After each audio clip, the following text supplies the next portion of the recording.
Ada's Blaster's nsig is one of the most underrated sigs in the entire game. I think for a lot of players, the sig might still live in the olden days where it just used to drop all the time and it used to honestly be pretty terrible. That just killed. It used to be pretty much useless on stage, but now, look at that. Now you can use it and it combos into itself, so it drops way less, and it's just way better. Not to mention using it to GC recovery like that and counteract the edge guard. I mean, I've done that, what, like 3 times this match now? 4 times this match already?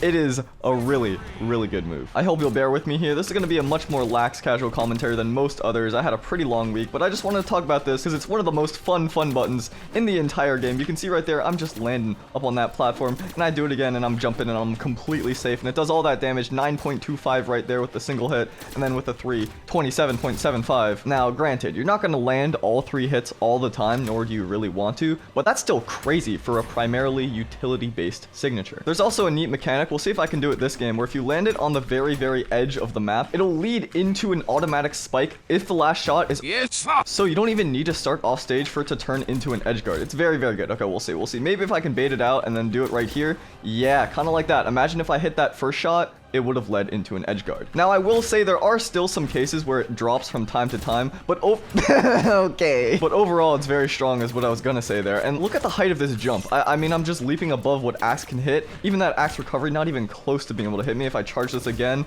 look at those active frames. I mean, you honestly don't even need to time it that well for it to be incredibly effective. And maybe most importantly, it's just fun. If you've watched any of my other videos where I talk about underrated stuff in the game before, then you know if something is underrated, it gets a boost in effectiveness because people aren't used to it. They don't really know the timing all too well, and then they don't really know the spacing all too well, and you can get away with some cheese that you normally wouldn't be able to otherwise, or some attacks from positions that they don't think will hit there.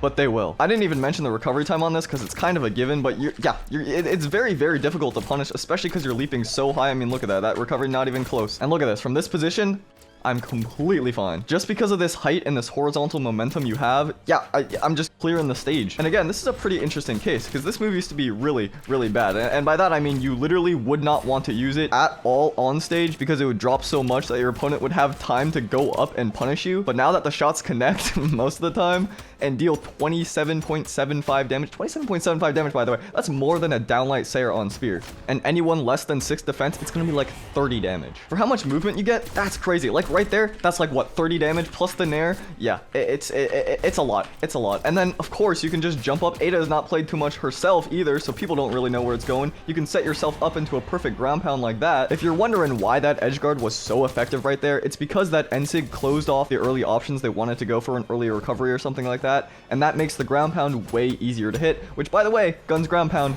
giant hitbox. So they go together perfectly. I've yet to mention some of the goofier techs involved here. Maybe I can actually show it off against this player because sword players tend to, on the ledge, do a little bit of a downlight and end light to try and catch you jumping up. And you can do something to counter that. Katars too sometimes with end light. We'll see. If I get knocked off stage here, we'll see if I can do it. No, they're just going to come off stage with their own edge guard. So maybe on the next stock, they'll pick up some sword. I can show it off. Alright, Axe and Lance, also great potential targets, especially on Ulgrim because of those SIGs. We'll see if I can bait out an Endlight or an nsig or something like that as they get deeper into the HP ranges. That's unfortunate that it didn't it didn't return back to me. The wall stopped me. But I guess I'm using the wall to be my friend right now, so that's fine. That's fine. I'm just gonna toss this up. I don't want to kill them off stage. I do want to try and hit this. Alright, now's the moment of truth. Are they gonna go for a downlight or a downsig or something like that? We'll see. A side light, it appears.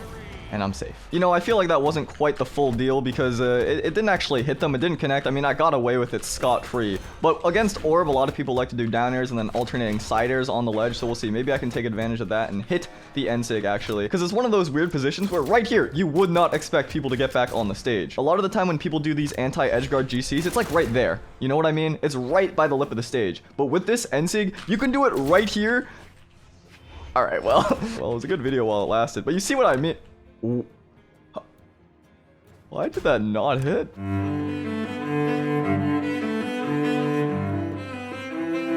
You see what I'm saying? You're able to jump up in a position where you normally can't, and that's the trickery. It's not even just that the SIG is underrated, it's just Ada herself is super underrated. So anything on her kit is gonna get that boost. Essentially, everything I said in the Zariel video rings here true today. And look at that. I mean, it's such a low commitment option that I just went for, and it got the kill. Normally on guns, I'd have to go for a downlight, put myself on the ground, risk of being hit. But this, I can just do a reverse nsig, and if they don't go in that direction, they're not punishing me because I'm reversing it. Like, check this out. No punish there, but if they dashed in there, it's a full hit. I guess technically it's on Thunder Guard, so it would have spiked. But I mean, I'm not complaining about a spike. Something that I really want to try, and I don't know if it's gonna work, is a Sair into nsig wall combo. Because the height difference, the angle of the Sair, I don't know. I've never tried it, so I'm curious. Maybe if I bait them to come off stage here. I think I'm too far out, and I used my dodge. Okay. I don't think it's gonna work, but you can always do that. I don't know why my games always devolve like this. They turn into something wacky. All right, I've decided I'm turning the confusion up to 11. Not only am I a crossover, so people play against it less, not only am I heat blast, which literally nobody plays ever, but I have these blasters that look like my head, and then this doesn't have a sound cue like it does on the normal Ada. So it's just people are not going to be able to punish it or expect it, or like you see right there, I actually really should have gotten punished in both of those cases, but I think just the unusualness of it all is throwing people off. Kind of getting rocked right now though. What are we doing? I mean, I have to, right?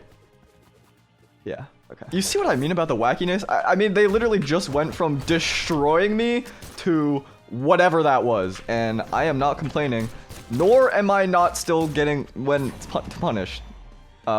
Yeah, to be honest with you, I don't know how these are gonna work GC and then they hit the wall like all weird because there's two walls back to back like this, but I can just jump to the platform nice and easy there. That was an interesting dodge. It was like right perfect there. And yeah, I get back on the stage, I can just compete. I can just contest instantly. Also, fun fact, you guys want a little bit of a story time? I've actually never shared this publicly before because I don't know, there's no really need to, but I felt it was interesting enough given the topic of this video. I can divulge some secret information. Now, there's nobody that can corroborate this, and there may be some contesting accounts, but I know it very vividly for myself. Believe it or not, the tech I've been using all videos so far, this GC recovery to counter an edge guard, did not always exist. In fact, for many months after GC's release, which I don't even remember when that was, like 2015, 2016, something like that, we were all just trying to get accustomed to how this completely changed the game, because GC was not even a concept. We're going from 0 to 100, nothing to something, and so it took a while before like, oh, well, maybe we can start using these options, and it was I who not only was one of the first to innovate, but to popularize and share the tech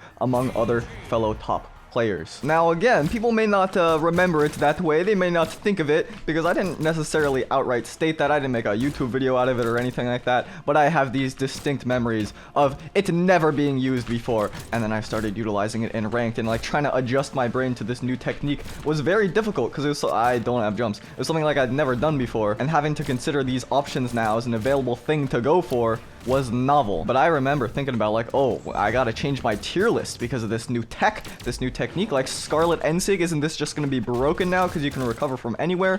Isn't Ada's gun nsig gonna be insane? Part of why I've never really cared for credit or anything like that, that's a really weird word to use, over the past, what, like 6 years, is because this was of course bound to be found eventually, so it's not like I'm a genius or anything like that, but I thought it was an interesting little tidbit to bring up because I've been playing this game for a like 20 seconds for a really long time, and I think it's an interesting example to look at something that we take as kind of a given now, and it's like it took a little bit to get there, you know. Metas had to develop, and players that were going into training mode and looking at all the frame data and all these unique interactions that were like, oh, this will never come into play. It's now just the standard. Actually, I changed my mind in queue. Now, anytime that you see someone use all of their options like this, they don't have anything, and then they GC to recovery, you have to think about me. It's contractually obligated by law now. That's just the way things go. I said it in a video, so it has to be true, okay? I could have just made all of that up. You would have no way of knowing.